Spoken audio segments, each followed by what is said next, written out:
la création du monde était un géant, Ouab, qui mangeait tellement que son corps éclata en centaines de morceaux. Ce sont eux qui forment les îles de Palau.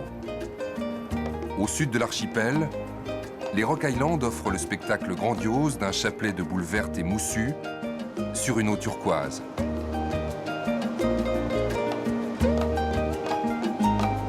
Un site intégralement protégé.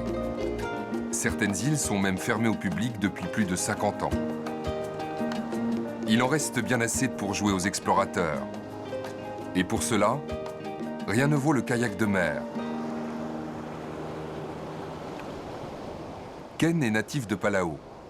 Il guide les touristes dans ce dédale d'îlots depuis 5 ans.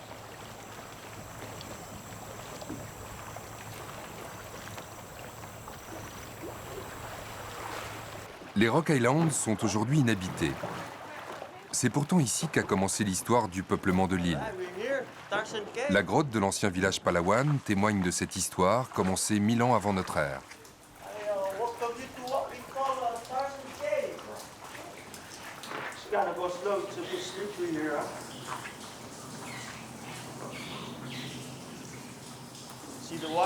Vous voyez l'eau qui ruisselle du haut? C'est de l'eau douce. Ici, sur l'île, il tombe tous les ans 3,65 m de pluie. Sous ce climat tropical, les plantes colonisent le moindre espace. Beaucoup d'espèces, notamment de palmiers, ne se retrouvent nulle part ailleurs. Vous voyez tout en haut ces racines? Elles plongent vers le sol pour y chercher l'eau. Avec ce qui tombe, les îles sont comme des éponges. Elles absorbent l'eau. Alors les racines vont la chercher. Les arbres prolifèrent et donnent aux îles cette forme de champignon.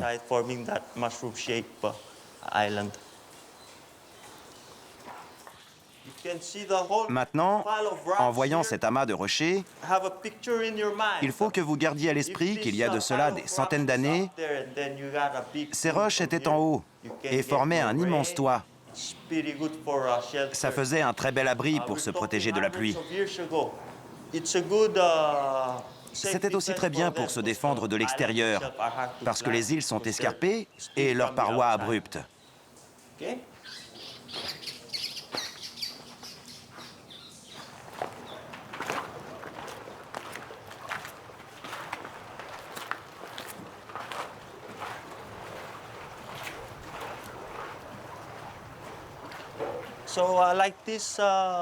Dans cette grotte, on a retrouvé des ossements humains.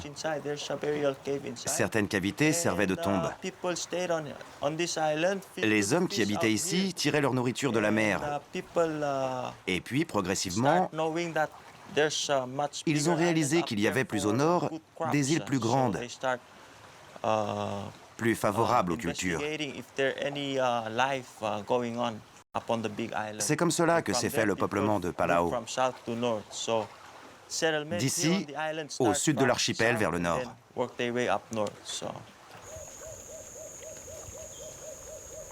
Depuis le départ des hommes plus au nord, une nature vierge règne en maître sur les Rock Islands. Le kayak permet de circuler au plus près des îles et d'en comprendre la forme. La base est sapée par l'érosion des vagues, des marées, par des petits mollusques et le ruissellement des eaux acides sur le calcaire.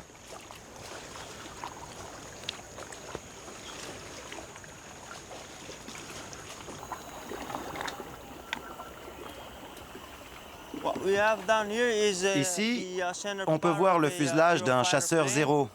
Il a été descendu pendant The Secret One.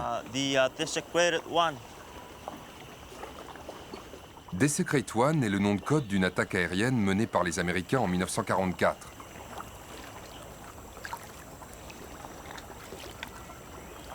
Avions, navires de guerre, les eaux de Palau fourmillent d'épaves pour le plus grand bonheur des plongeurs.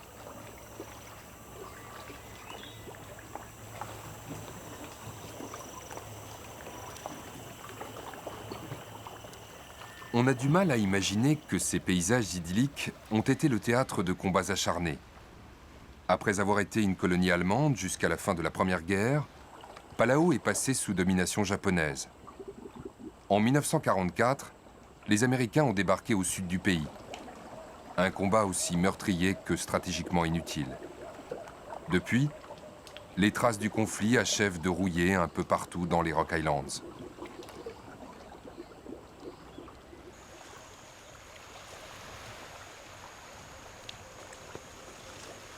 Profiter des Rock Islands, c'est aussi prendre le temps de s'arrêter sur la multitude de petites plages ombragées qui parsèment les îles.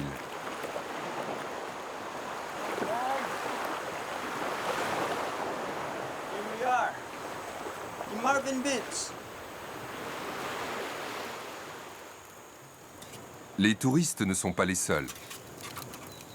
Les habitants de Palau viennent fréquemment y passer le week-end. Quelques poissons, une poêlée de concombres de mer et farniente. Pour Ken, le guide, c'est aussi le moment de succomber à son plaisir favori. Hey, energy bag. Son remontant dans le petit sac qui ne le quitte jamais, c'est le bétel, que presque tous les Palauans chiquent à longueur de journée. Une petite noix d'arec, un peu de chaux provenant de la poudre de corail et quelques autres ingrédients. Et ça, c'est du tabac. Pourquoi est-ce que tu rajoutes du tabac? C'est juste pour ajouter du goût. Autrefois, ils mettaient seulement une feuille de menthe poivrée. Ça, c'est la menthe poivrée? Oui, c'est ça qui donne la couleur rouge. Effet coupe-fin, légèrement grisant, les Palauans sont accros au bétel. Il n'y a rien de mieux que ça. Sers-toi. Merci, je crois que je vais m'en passer. Je sens que le jus arrive.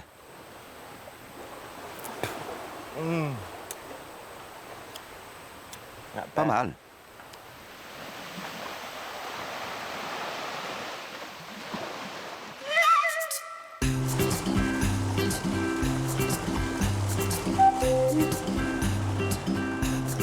Mais l'essentiel des touristes vient à Palau à la recherche d'autres sensations. Ici, le sport roi, c'est la plongée sous-marine dans le décor majestueux des Rock Islands.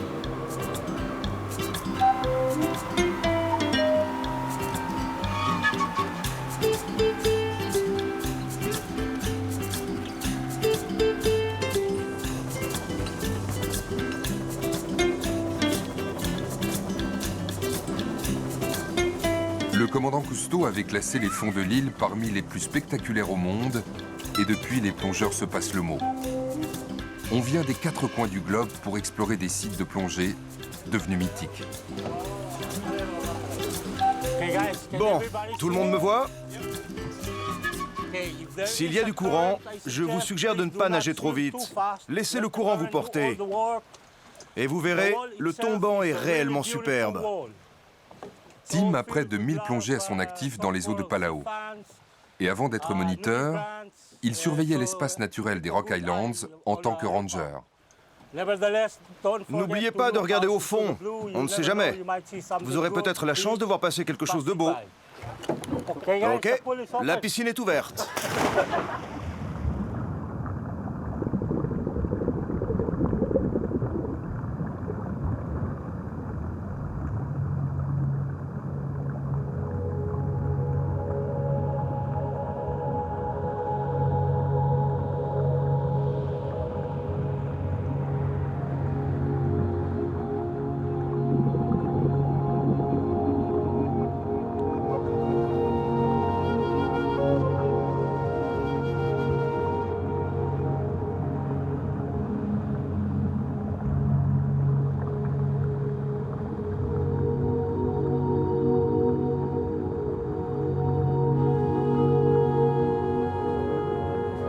Se retrouver face à un nautile, c'est contempler un peu de la préhistoire.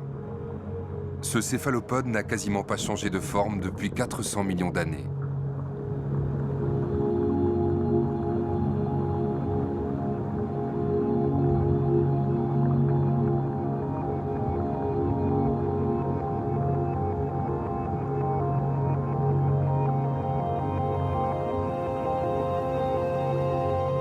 Pointe blanche, requin gris de récif, aussi inoffensifs qu'un Napoléon pour les plongeurs, les squales sont protégés dans les eaux de Palau et l'on vient ici pour les observer.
Et sous l'œil indifférent des barracudas, voici la reine des eaux de Palau, la raie manta.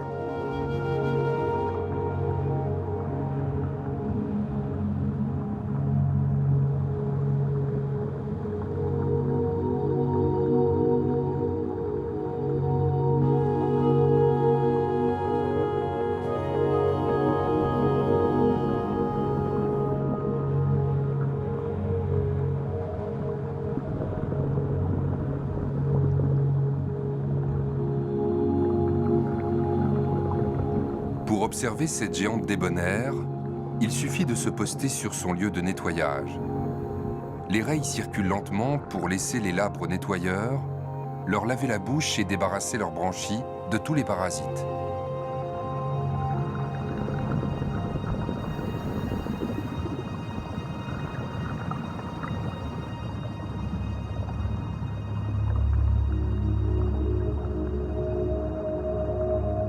Cette richesse sous-marine, la remarquable préservation de Palau, ne s'explique pas seulement par les lois récentes de protection des espaces naturels. Avant elle, existaient déjà des règles traditionnelles très strictes qui interdisaient la pêche pendant les périodes de reproduction ou protégeaient certaines zones. Ainsi, l'île de Némélis est la propriété des chefs traditionnels. Seule la plage est ouverte aux touristes, depuis 6 mois seulement. C'est là que le groupe de plongée de Tim s'est arrêté pour se reposer. On a été étonnés avec Guillaume là, parce qu'on a vu quand même pas mal de pays, en particulier la région de Bornéo, qui est quand même une forêt primaire aussi. C'est désastreux. Mais là, on a l'impression que la nature n'est pas touchée. Vraiment, c'est conservé tel quel. Nos ancêtres protégeaient la nature.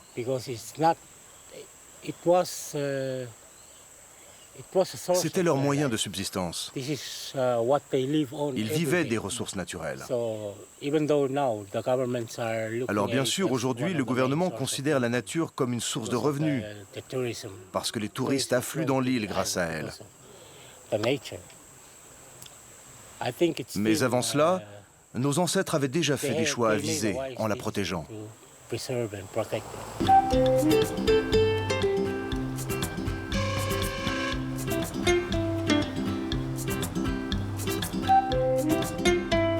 Au nord des Rock Islands, au-dessus de Koror, la grande ville du pays, s'étend la grande île de Bab el Daob, une terre presque entièrement vierge et peu peuplée.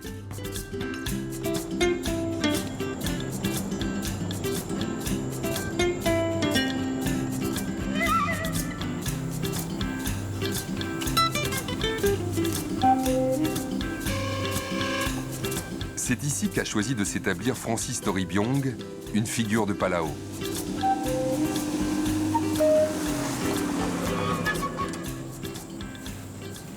Ce pionnier du tourisme a exploré l'île dans ses moindres recoins, a découvert les principaux sites de plongée. Mais depuis quelques années, il a pris du champ. Sur les terres familiales, il vient de se lancer dans la plantation forestière.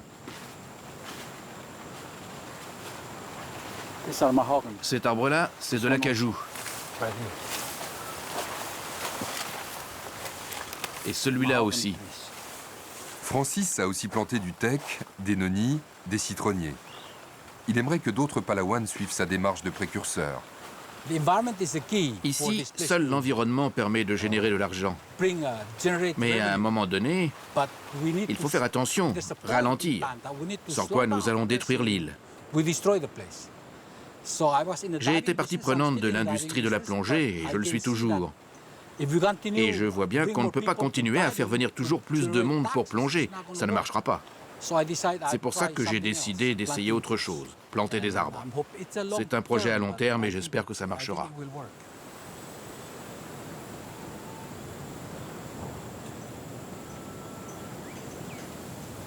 La démarche est nouvelle à Palau. Les terres de l'archipel ne sont presque pas exploitées. Cet arbre ne vient pas de Palau. C'est moi qui l'ai amené ici. Il me permet d'améliorer la terre, de faire en sorte que les autres arbres grandissent mieux. En plus, c'est le genre de bois qu'on pourra utiliser pour des matériaux de construction. Je vais essayer de gagner de l'argent comme ça. Je ne fais pas ça pour moi. Moi, je ne compte plus. Je le fais pour mes enfants. Je suis trop vieux pour ça.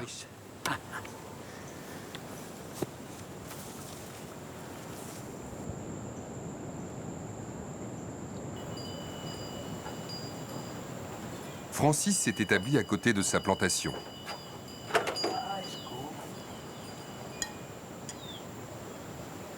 Il a construit sa maison sur une ancienne mine de bauxite exploitée par les Japonais dans l'entre-deux-guerres. 70 ans plus tard, la nature n'a toujours pas repris ses droits.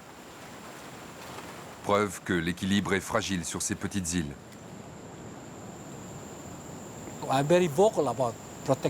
Je parle beaucoup de la protection de l'environnement.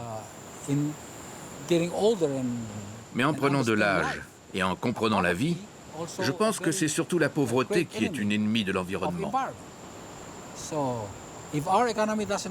Si notre économie ne s'améliore pas, les gens essaieront de survivre par tous les moyens. Si quelqu'un leur offre beaucoup d'argent pour détruire ce lieu, ils le feront.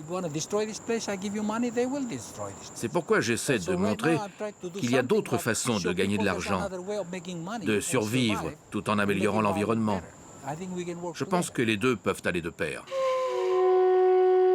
La voie est étroite. Voici la nouvelle capitale de l'île, Melekeok, un pastiche de capitole au cœur de la jungle, financé et construit par les Taïwanais. Très loin des préoccupations environnementales de Francis.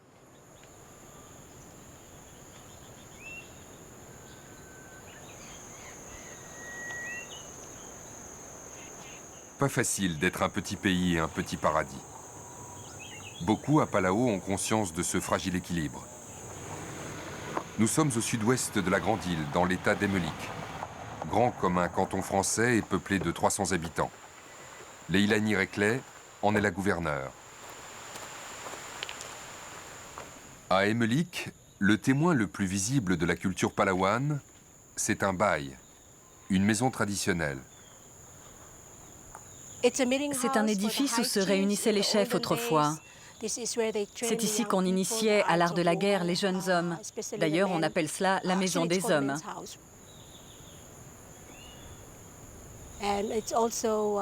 On l'utilise pour les événements importants. Lorsqu'un village vient visiter le nôtre, on loge les gens dans cette maison communautaire. Il y en avait beaucoup autrefois. Il ne reste quasiment plus de ces maisons traditionnelles. Elles ont été détruites par le temps, les intempéries, l'oubli.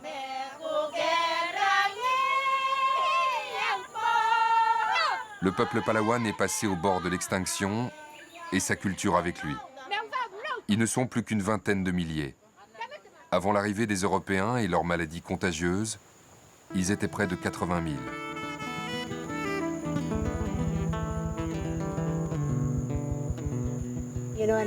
Vous savez, je pense à toutes les personnes qui ont été ici avant moi, en particulier ma famille, mon propre clan, mes ancêtres et le voyage pour arriver ici.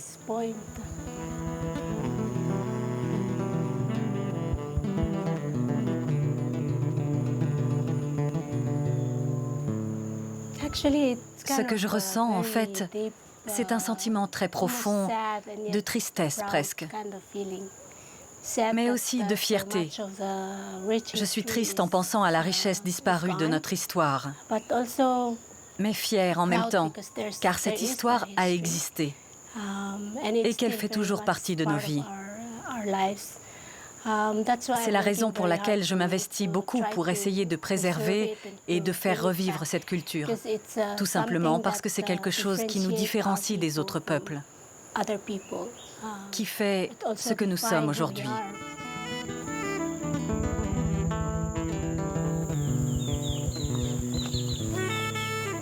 L'état d'Emmelik est aujourd'hui largement dépeuplé.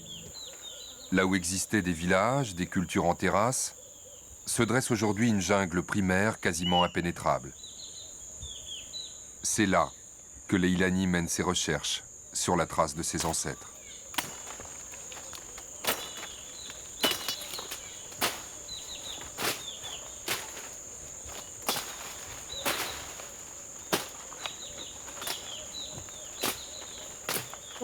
Maintenant, tout est recouvert par la jungle. C'est bien d'un côté, mais de l'autre, c'est un peu difficile de distinguer ce qui reste. Il faut croire que c'est un juste retour des choses pour tout ce que nous faisons à l'environnement. La jungle réclame son dû.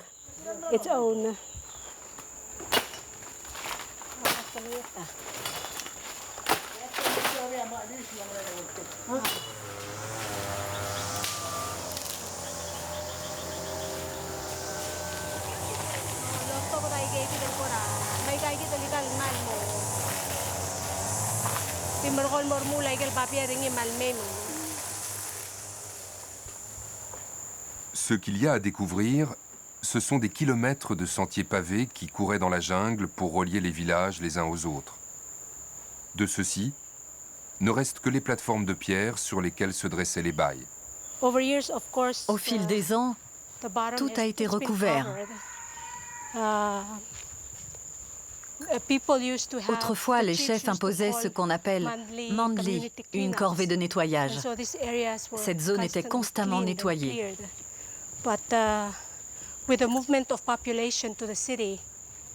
Mais avec la migration vers la grande ville du pays, la jungle a commencé à progresser.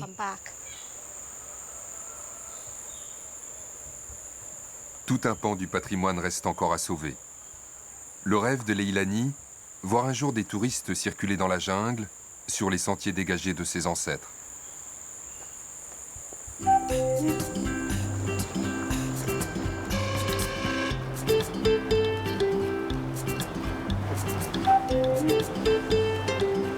Régulièrement, Francis quitte sa plantation pour poursuivre l'exploration du Nil qu'il n'a jamais cessé de sillonner.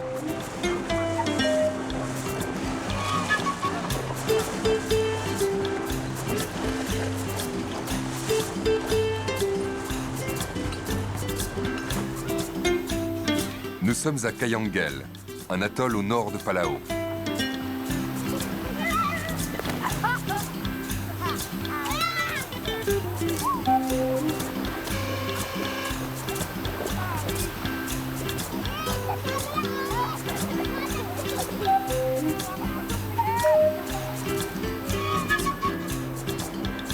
Après 2 heures de bateau, Francis vient d'arriver sur l'île.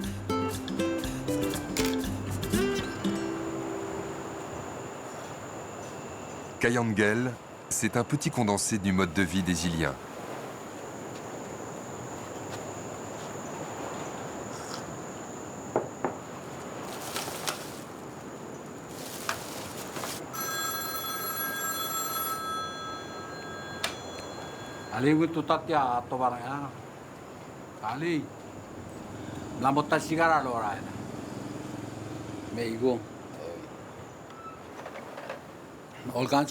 N'importe qui appelle et demande n'importe quoi. C'est typique du mode de vie sur les îles, où on dépend tous les uns des autres. Je te gratte le dos, tu me grattes le dos. Il y a du café pour tout le monde, un abri pour les invités, café public, de l'eau, des bananes. Elles viennent de l'île. On ne les vend pas parce qu'elles s'abîment très rapidement.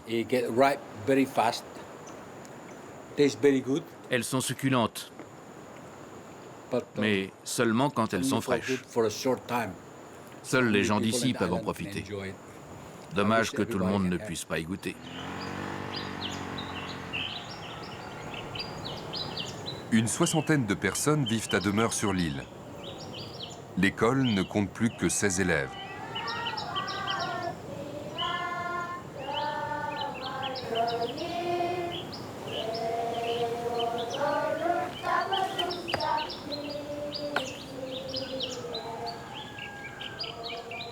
Pour la subsistance quotidienne, il y a la pêche, les fruits et bien sûr l'indispensable noix de coco.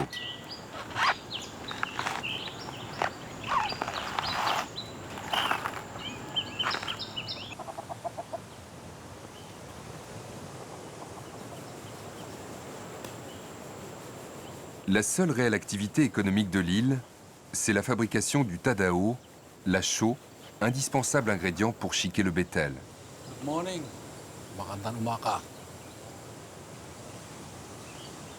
On fabrique le tadao à partir de roches de coraux morts que l'on brûle pendant 24 heures avec du bois. Les rochers deviennent friables, sont concassés, puis filtrés, tamisés, jusqu'à obtenir cette poudre fine. Bon, pour les rochers, ça va. Mais il n'y a plus beaucoup d'arbres sur l'île. Alors je vais essayer de le convaincre de changer son mode de production, d'utiliser un autre moyen de combustion que le bois. C'est toujours le dilemme. D'un côté, la population locale est contente de le voir réussir, mais d'un autre, elle veut aussi que l'île reste verte. C'est le problème, comme dans tout type de business, ici comme partout ailleurs.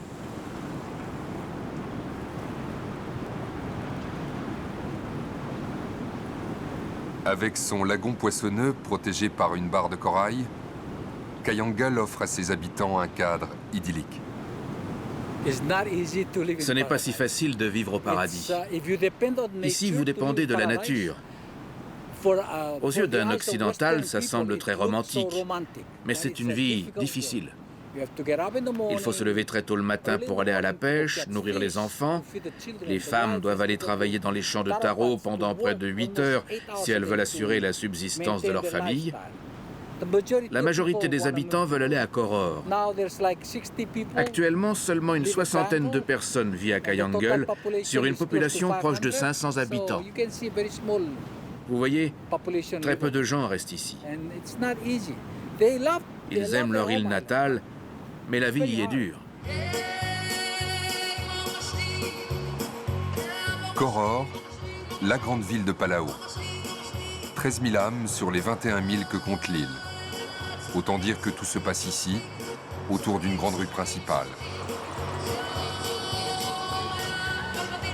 L'influence de l'ancienne puissance tutélaire, les États-Unis, est visible partout. Le pays n'est indépendant que depuis 1994.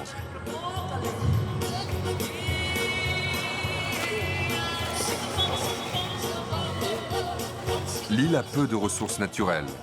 Elle vit du tourisme et des aides étrangères.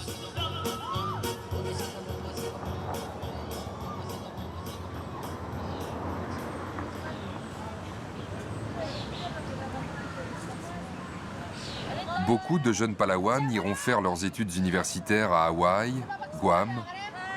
Certains tenteront leur chance à l'étranger, quittant leur petit paradis natal.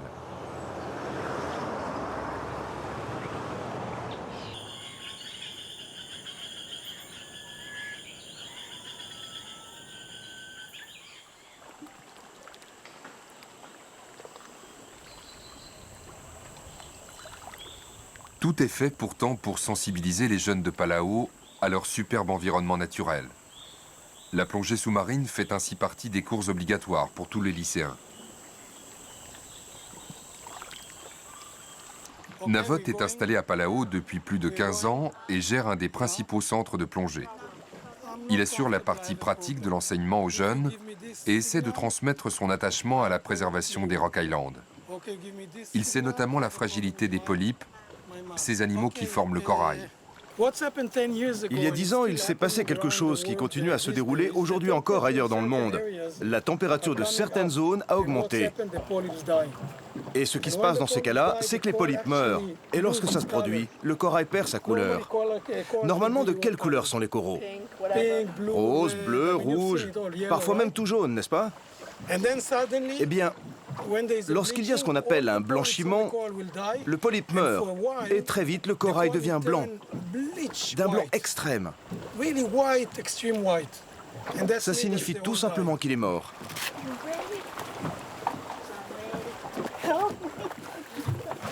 Ok, nous devons sauter de ce côté-ci du bateau. Prêt? Allez, c'est parti!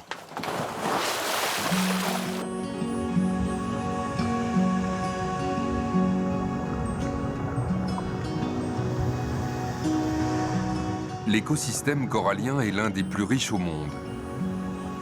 On estime qu'il abrite 1400 espèces de poissons qui y trouvent refuge et nourriture.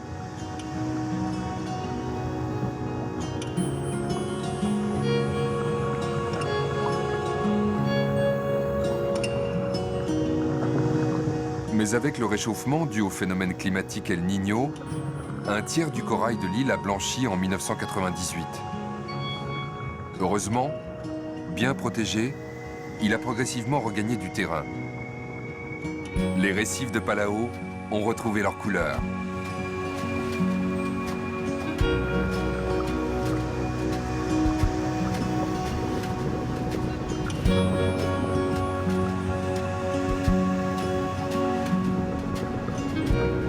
Pour protéger plus encore ce patrimoine, Palau a lancé une initiative avec les pays voisins.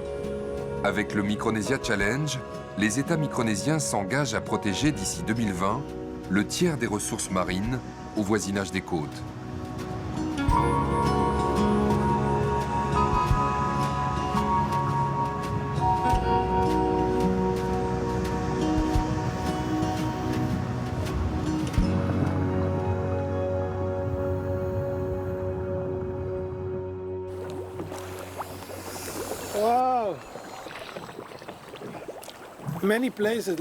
Si vous allez dans les Caraïbes, ça semble vierge en surface, mais vous ne réalisez pas que sous l'eau, tout est mort. La plupart des gens ne plongent pas et n'ont donc aucune idée de ce qui se passe en dessous. C'est pour ça qu'on a un rôle important. Nous avons ainsi formé à la plongée l'ancien président de Palau. Pendant 8 ans, il a plongé régulièrement. Et pour nous, il est un acteur précieux pour la protection de l'environnement. Et j'espère que le nouveau président se mettra à la plongée, lui aussi.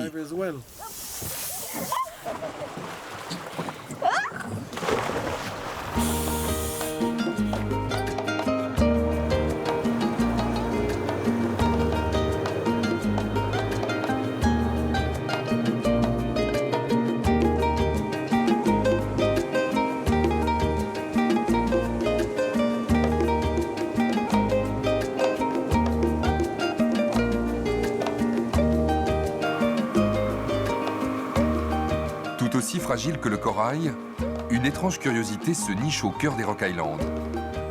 L'île de Mecherchar abrite un lac marin. Il y en a une cinquantaine d'autres à Palau, mais celui-ci est le plus connu.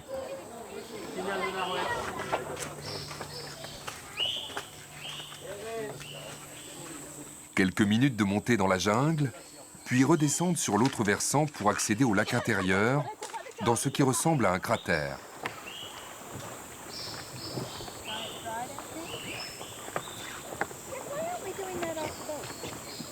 Une eau translucide à 31 degrés. Rien que de très banal à Palau. Mais en plongeant la tête sous l'eau, c'est un tout autre univers que l'on découvre.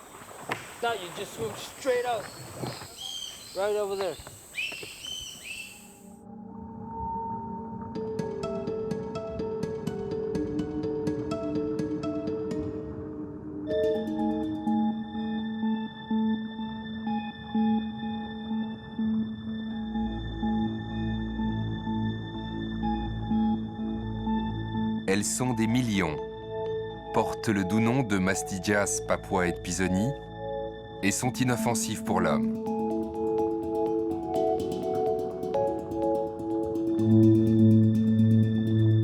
Il y a 10 000 ans, ces méduses ont été isolées de leurs congénères du lagon et ont trouvé dans ce lac des conditions de développement idéales. Leur comportement est unique. Immuablement, elles entament tous les jours une migration complexe dans le lac.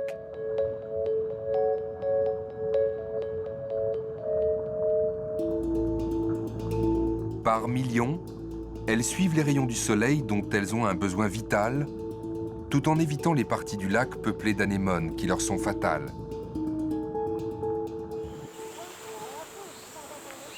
Ces particularités intriguent depuis des années les chercheurs. Sharon Patrice, biologiste, se consacre au Jellyfish Lake, le lac aux méduses, depuis 2006. Elle partage son terrain d'étude avec les touristes, ce qui ne va pas toujours sans problème. Aussi unique soit-il, ce lac vit toujours sous la menace du nombre important de visiteurs qui viennent ici. Par exemple, nous pensons que ce sont eux qui ont introduit dans le lac une espèce invasive d'anémone. C'est une espèce qu'on appelle Aiptasia. Elle est aussi appelée la peste des aquariums. Et ce lac, c'est un peu comme un aquarium. C'est un mélange d'eau salée et d'eau saumâtre. Il est possible qu'un visiteur ait amené une roche ou un coquillage qui contenait l'Aiptasia. On l'a pour la première fois observé ici en 2003, près du ponton. Et après, elle a commencé à s'étendre dans le lac.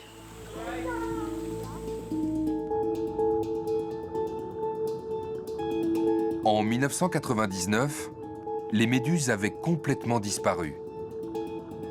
On a bien sûr pensé aux touristes, aux crèmes solaires qui auraient pu les empoisonner, mais les scientifiques ont fini par trouver la clé de l'énigme.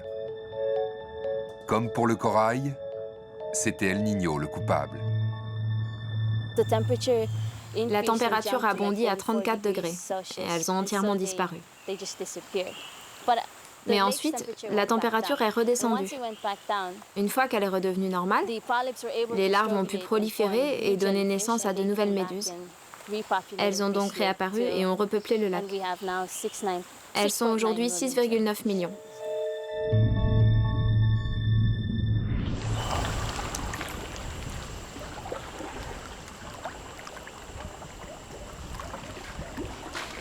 Fin de journée pour Ken et les deux touristes qu'ils guident dans les Rock Islands.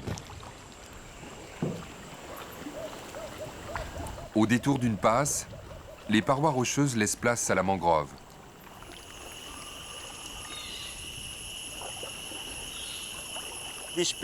On appelle cet endroit Long Lake. C'est un chenal étroit entre les mangroves. Elles permettent de filtrer l'eau. Et c'est ce qui explique sa clarté. C'est une frayère pour les poissons. Les alevins viennent ici car ils sont protégés des prédateurs. Ils grandissent à l'abri et une fois qu'ils sont en mesure de se nourrir ailleurs, ils quittent la mangrove.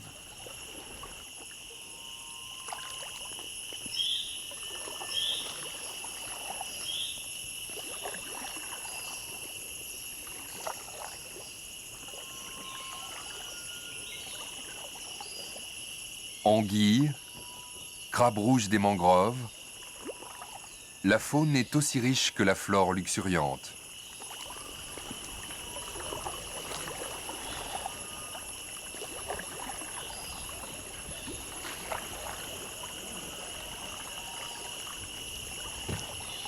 Si vous avancez lentement et calmement, vous aurez peut-être la chance de voir des crocodiles d'eau de mer.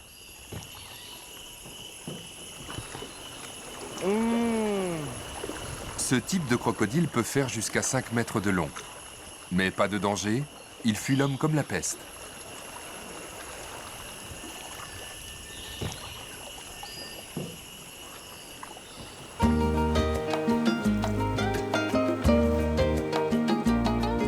Le voyage se termine à la tombée du jour sur l'île d'Oolong.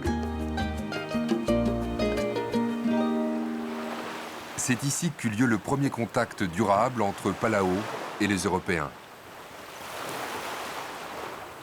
En 1783, le capitaine anglais Henry Wilson fit naufrage et y passa 6 mois. accueilli comme un hôte de marque par les Palawans.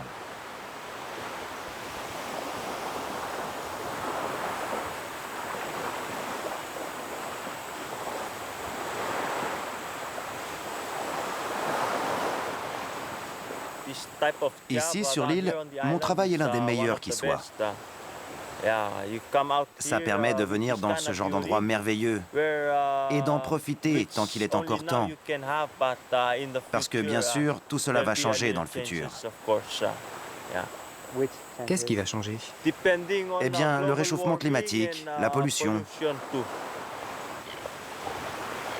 Par exemple, les eaux ne cessent de monter. Pendant la pleine lune, la marée monte jusque là-bas et ramène le sable à l'eau. Ça recouvre le corail. Et qui dit moins de corail, dit moins de nourriture pour les poissons. C'est l'un des effets du réchauffement. Ce petit paradis a beau être éloigné de milliers de kilomètres, son sort est aussi lié à nos comportements.